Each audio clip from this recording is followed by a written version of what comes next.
जी बताएं आपके साथ कैसे ये वकूआ पेश आया है?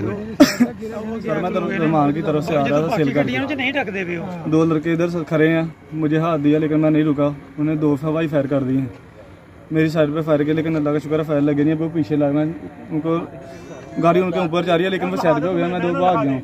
मेरे पीछे लगे हैं, पंजोली के पास जाके उन्हें मुझे फिर हवाई फायर किया कि मेरे ऊपर। फिर मैंने गाड़ी रोकी, उन्होंने हाथ दिया, वो पास आ गया, मुझे उतार के नीचे पे कहता पैसे निकाल। मैंने पैसे नहीं निकाले, उसने फिर एक फायर निकाला, फिर मैंने पैसे उसे दे दिए। कितने पैसे थे? तकरीबन 1.5 लाख रुपये था। 1.5 लाख से ज़्यादा ही था। बाकी बचत हो गई है? कोई फायर लगा तो नहीं? गाड़ी कोई आपको? नहीं कोई बचत हो गई नहीं। टाइम तकरीबन ये 7:20 थे।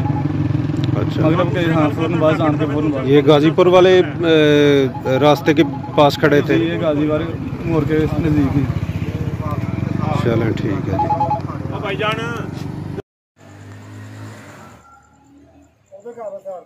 ठीक है जी, नहीं खरे ही पहले मौजूद खरे। हाँ जी, ਤੁਹਾਨੂੰ ਕੋਈ ਪਤਾ ਹੋ ਗਏ ਕਿਧਰ ਨੂੰ?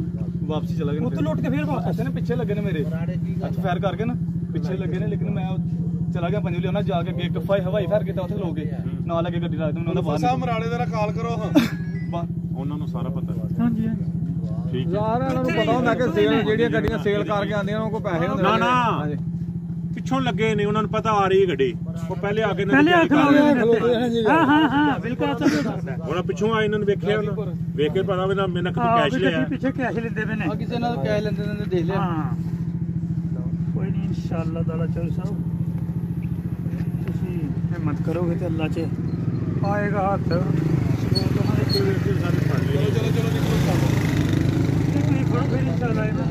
ਉਹ ਯਾਰ ਰਕਸ਼ਾ ਕਿਦਾ ਦਾਜ ਤੇ ਸਾਡਾ ਕੱਢਣ ਦੀ ਕਰ ਇਥੋਂ